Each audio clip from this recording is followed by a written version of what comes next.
For those of you who flunked Truck Anatomy 101, here's a quick review. The front of the truck where the driver sits is called the cab. The back that carries the cargo is the trailer. A semi-trailer is a type of trailer whose front end goes on the same wheels as the rear end of the cab. This type of semi-trailer is called a van. It has a closed-in compartment for transporting cargo that needs protection from the elements.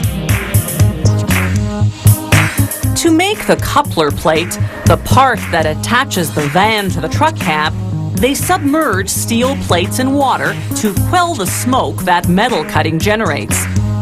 They use a computer-guided plasma cutter. This powerful torch ejects hot gas at high pressure, slicing through the metal with detailed precision. Elsewhere in the factory, meanwhile, they take pre-painted aluminum panels and rivet them onto aluminum or steel support posts, the same way drywall goes onto 2x4s in house construction. These thin, lightweight panels will be the van's exterior walls. Plywood on the reverse side, its interior walls. A computerized sensor guides the robotic drills to drive screws through the plywood into the support posts underneath. For heated or refrigerated vans, there's a layer of insulation in the walls. The floor is made of either laminated hardwood or aluminum, screwed onto narrow steel beams. After assembling the walls, the steel door frame and doors, workers install a steel floor plate at the doorway. This protects the floor from damage when truckers load and unload their cargo by forklift. Workers fold aluminum flashing over the roof's perimeter to prevent water infiltration. Fiberglass roofing like this allows daylight into the van. Aluminum roofing doesn't, so those vans sometimes have electric lighting. Another type of semi-trailer is the flatbed, an open trailer used mostly for hauling raw materials such as logs and pipes.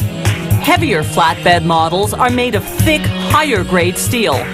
Workers cut the bulkier parts using what's called an automatic oxycutter. It combines two gases to create a flame intense enough to slice right through metal. Once cut, the parts have to be formed to the required shape. To do that, workers use what's called a press brake, a machine that applies up to 300 tons of pressure to bend the steel. They measure the result to ensure it meets design specifications.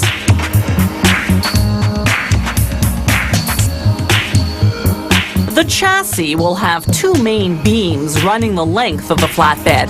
A semi-automatic robot welds together the various welded sections that make up each beam.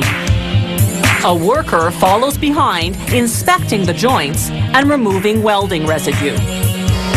Now they position those two main beams side by side, inserting steel cross members through them to support the floor. They install the coupler plate and other components, then weld everything together.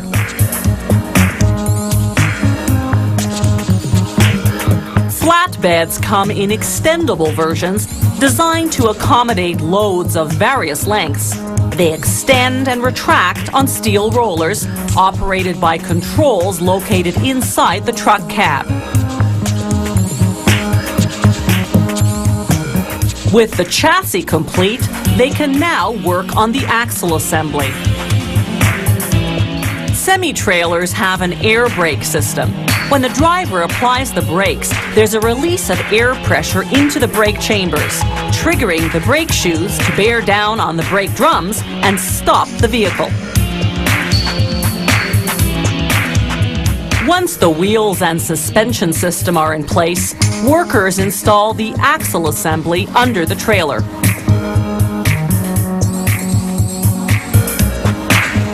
The average semi-trailer weighs between 5 and 6 metric tons and can haul up to 5 times its weight.